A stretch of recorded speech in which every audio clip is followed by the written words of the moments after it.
Hey beautiful people, it's Sky. Hi sisters! And in this video I'm gonna read you the third chapter of my book I've been writing. I actually wrote this like months and months and months ago, and I didn't write anymore after that because I literally had no motivation. But yeah, if you know me, I'm writing a book, and you can check out previous chapters, even though I was deeply psychotic while like writing the first chapter, but let's just leave this out. It is what it is. And this chapter's title is Kassandra's Painful Secret. Kassandra's Painful Secret. Secrets. I bet everyone has them.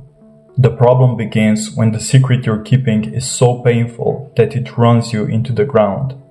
Kassandra had one, and it was not pretty. It was almost like a demon that Lim family had to digest day by day. If you were talking about digesting, it's appropriate or barely appropriate to say that her secret was an eating disorder, more specifically bulimia nervosa. Hidden from the age of 12 up until the age of 17 and active until the age of 25. Eating disorders are living shadows in the brain, haunting you every second of every day. The thought of being fat and having to lose the weight is just the superficial stuff people think about eating disorders. But it goes so much deeper.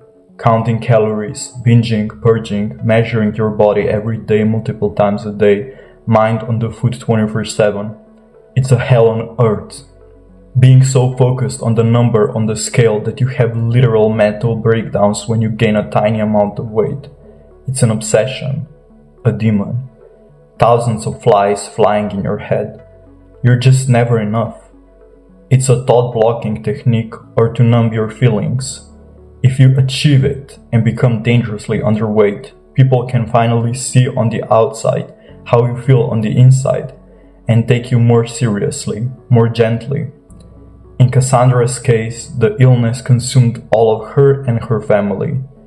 Being tortured by the need to puke into the toilet every time you eat something is absolutely horrible. How to get rid of it? It's Y2K era. Anorexia is almost normal if you want to fit into the fashion trend of those times. Eating disorders were so normalized and misunderstood at the time, back then. Tabloids, magazines, always portraying the size 00 ideal of that time. To Abel, seeing her sick sister was heartbreaking, but he was also fascinated by her. He has always found her gorgeous, like a Barbie doll.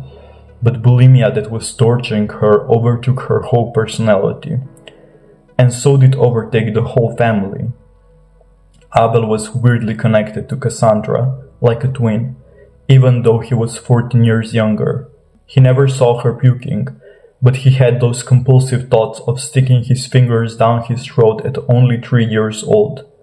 Almost like he knew, felt.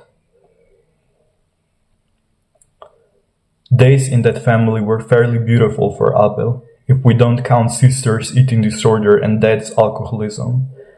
Up until he was around 8, everything was magical. Just as any normal kid, he loved watching cartoons and playing with his cousins. He also liked to sneak into Kassandra's room and was mesmerized by all the glittery fashion accessories, clothes, makeup.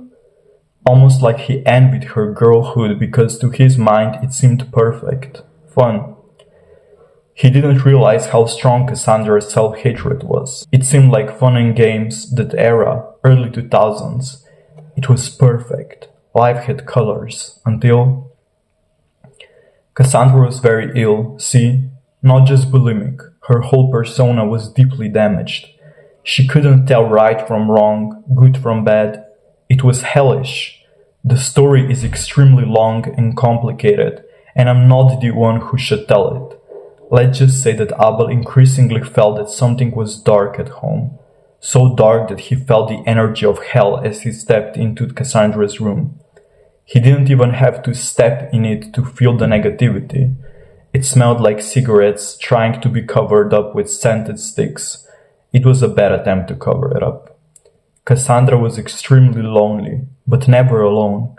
Always dressing up for the clubs, dancing her life away into the mornings. Always in the crowd. People liked her, but she was 100% convinced that everyone hated her. Why is that? Because she hated herself. Therefore, people she attracted didn't really love her.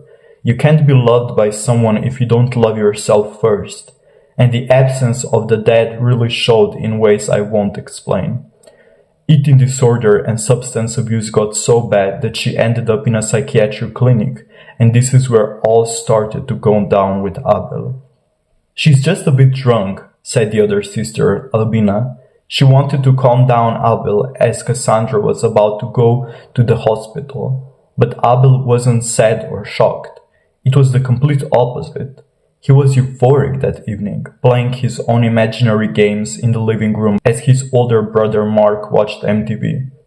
Kassandra's pupils were massive. Her two friends brought her home and told the mom Bree that Kassandra is convinced that a frog will become a prince as she kisses it. Crazy. And then she went to the psych ward. Dad didn't care. He was probably drinking. Mother Bree was exhausted from everything as she had to hold herself together in order to survive and to survive the family. Sometimes I feel like she herself should be the main character of this story, because she really did go through everything a mother can go through, even the death of one child.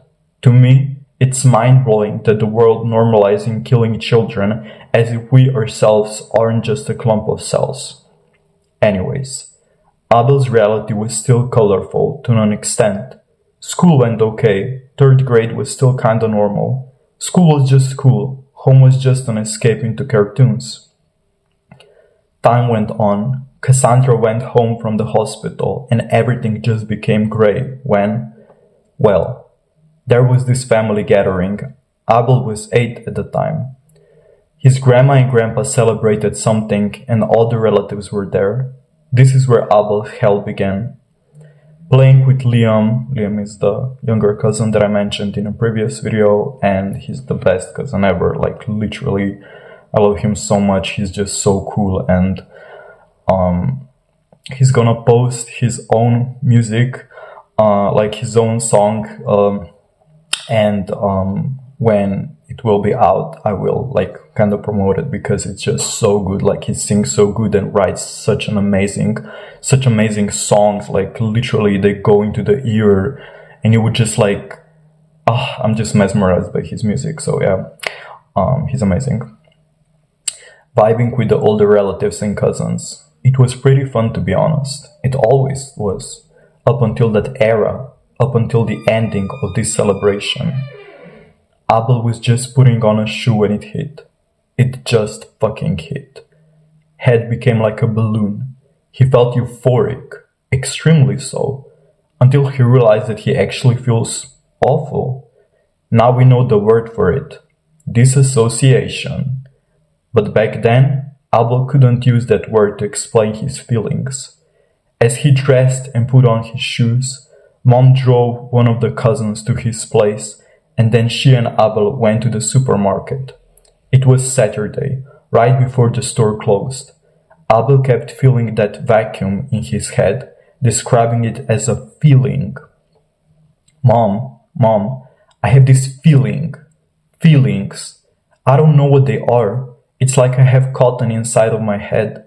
It's like I'm not in my body. I have almost no control in what I'm saying. Mom was concerned. As they came home, Abel put his head under the cold water. It didn't help. Dad was smoking cigarette after cigarette, not giving a single shit about the heavy situation. This was the time after Kassandra came from the psychiatric clinic for the first time. It truly was the time before and the time after that event. Everything shifted. The disassociation hit deeply.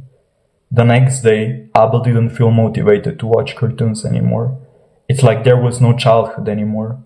Everything became grey. Abel was only 8 years old and nothing had meaning already. It happened so quickly. Kassandra's eating disorder wasn't going away anytime soon. Not for years. 4th grade in primary school. Days just passed by and Abel was living inside of a TV. The only safety he felt was when he came back home and slipped into watching Cartoon Network. And when he looked around, he didn't even recognize who he was. He was just watching TV all day long and binging on cereal with milk. There were moments when he felt happy, but they didn't last long. Kassandra's secret wasn't a secret anymore. He saw her eating flour mixed with cocoa powder as there was nothing else to eat in the house. She ate it all and just puked it out. The other sister, Albina, moved out of the house in order to achieve her academic goals without distraction, and Abel missed her like hell. She was the only normality in his world, just a cool person in general. There was never a pressure when she was around. When I look into a mirror, I don't recognize myself, Abel told Albina. She didn't know how to respond. She just was there for him, going on walks. Mom was of course giving Abel as much time as she could, but Kassandra's illness was too intense not to be given attention to. Abel developed an obsessive-compulsive disorder that was mixed with tics, and it was hell on earth, at least at the time. It was really bad, but sadly it only got worse, to the point of near-death ideations every day, every second. But that wasn't quite yet the case, not until Charles stepped into a picture. But that's a topic for the next chapter. If you've seen my previous video, I talk a little bit about my disassociation when I was 16, I think, or like I was 15 maybe. I completely disassociated and was disassociated in space. For 6 months, I was literally hallucinating space. I had to go to school. I didn't know who I was. I didn't know who were the people around me. Time didn't exist, feelings didn't exist, nothing existed. It was just like seeing the earth like from a distance, and it was so extremely horrific. That was the worst period of my life, but that happened after. So yeah, I talked about it a little bit in the previous video. Yeah, Abel started to visit a psychologist, thinking she will fix his feelings, but she didn't. She just passed him back to the mom and told her her child is fine. It's creepy, as I mentioned. Creepy that you don't have the words to describe how you're feeling as a child. And because of that, you can't get properly treated for your issues. It was just a grey period of time, around 2011, seeing Kassandra cooking her vegetables and failing at almost every diet she told herself she will stick to. Seeing her switch addictions to the point of an intense alcoholism. Abel was mortified of her at that point. Once he wanted to visit Aunt Isabel, and as his mom tried to drive her car out of the garage, Kassandra was crying behind the car, laying down so the mother would drive her over. Abel didn't even realize how big his trauma was. Kassandra did a lot of disturbing shit. Once she acted almost possessed as she was home alone with Abel, showing him how she will cut herself. 11-year-old innocent Abel was begging her to stop, but she didn't. Probably not until mom came back home and took care of Kassandra. As she got better, she was like an angel, so caring, loving, calm, and everyone liked her in that state. Abel had this inner conflict about her because he didn't know which version of her is real. The bond with her was existing one day, and another day it disappeared. Long story short, just a lot of confusion. And more confusion came when this entity stepped into the family, and it came through a person, Charles. So, this is it for this chapter. I haven't written the 4th chapter yet, but it will be intense, okay? My story gets so crazy and so intense.